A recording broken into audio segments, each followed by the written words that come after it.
All right then, listeners. No need to adjust your dials. This is not a club mix music station. You are actually on Down Home Community Radio 3CR, where we all belong. This is the spoken word program, and I am Santo Cazzati. My guest on the program today is Rhys Rodgers.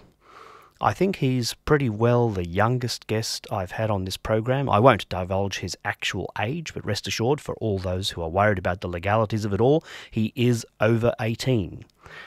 Rhys Rodgers is a precocious young performance poet who, despite his age, has been around the block quite a bit.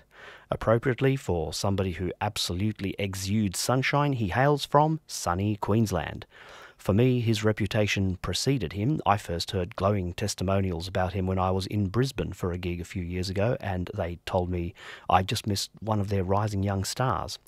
He actually happened that weekend to be doing a gig at our very own Dan O'Connell Hotel here in Melbourne, one of the regular gigs I mention often on this program. So it was a great pleasure when I happened to be manacled to him for a morning session at the Queensland Poetry Festival a little later that year.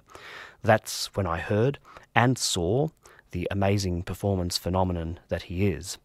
Words flow from his mouth in reams and streams, as do flowing movements to go with them. Sorry that radio is not a visual medium and you can't see him in action, but we can certainly hear the almost sing-song musicality of his voice as he twists and winds his way through his inner emotional package.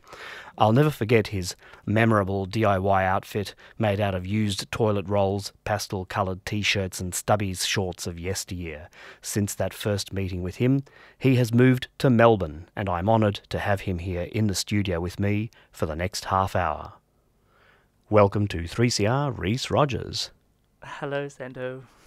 And it's just wonderful to be in here with such a performer as yourself. What on earth was it that got you into this crazy world of performance poetry that we inhabit? Well, I never actually even realised that performance poetry existed until after I'd finished high school. So that was only around 2007 that I first discovered it. And because I was never really interested in poetry exactly, like reading it. But I discovered performance poetry on YouTube, watching slam poets from America. So what sort of impression did these slam poets from America make on you when you first saw them? I thought they were really fascinating. Like, it was like rap, but it was more emotional, and it was about things that I was more interested in, like political issues, but more just weird relationship issues. So, because a frequent sort of criticism by some of the more snooty literary people of our scene, and particularly of performance poets, is that we're pretty cheap and that we don't have a lot of depth. And yet you're telling me that some of these American performance poets you heard and saw really had a lot more depth to them, yeah? Absolutely. I felt that it had more depth than any written poetry I'd ever read. Whoa. Better watch out. I mean, we might report you to Melbourne University or one of the journals.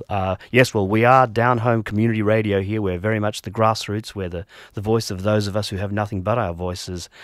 Look, enough prattle. We really wanted to hear you in action. So why don't you rattle off some performance piece for us right now?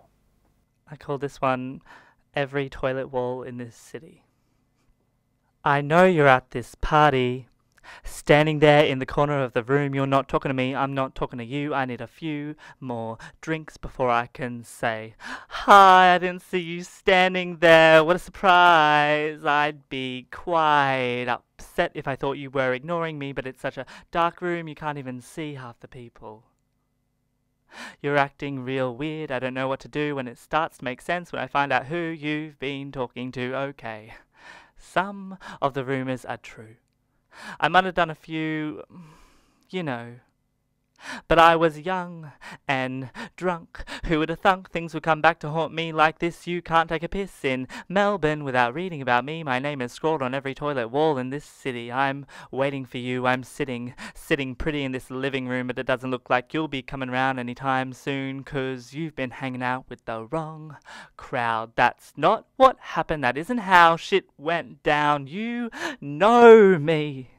You know what I'm like. I'm not trying to pick a fight, but you are being such a Bitch, I never signed up for this situation and it's boring me. I don't need your rants posted on my wall for everyone to see. When did my Facebook become your therapy?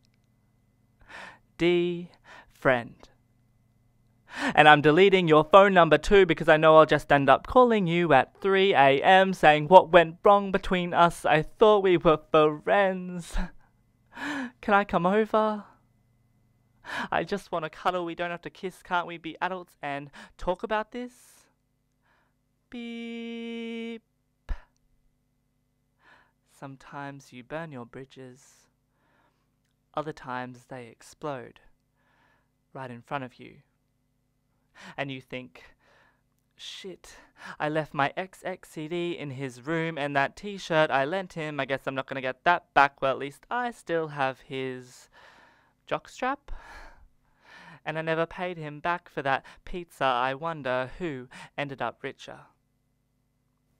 Shrug as we count out the spoils of war. Love isn't something you should have to fight for. Rhys Rodgers, today's guest on 3CR Spoken Word.